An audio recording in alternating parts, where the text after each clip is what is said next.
ఈ జగన్మోహన్ రెడ్డి రాయలసీమకు ఒక్క ప్రాజెక్టు కట్టాడా అని మిమ్మల్ని అడుగుతున్నా. చెప్పే ధైర్యం వైఎస్ఆర్ కాంగ్రెస్ ఉందా అని మిమ్మల్ని అడుగుతున్నా.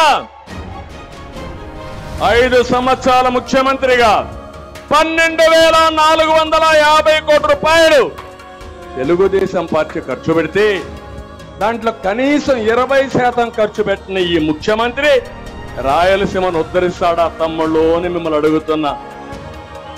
నమ్మకం ఉందా అని మిమ్మల్ని అడుగుతున్నా. ఇలాంటి వ్యక్తుల్ని క్షమించాలని మిమ్మల్ని అడుగుతున్నా. జగన్మోహన్ రెడ్డి రాయలసీమ ద్రోహి అవునా కాదా అని మిమ్మల్ని అడుగుతున్నా. ఈసారి నీళ్లు వచ్చాయా? మీకు వచ్చాయా నీళ్లు?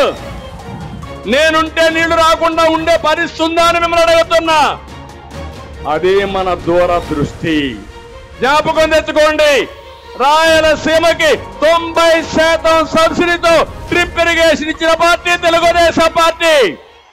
కదలిరా కదలిరా ఓ తెలుగోడా కదలిరా.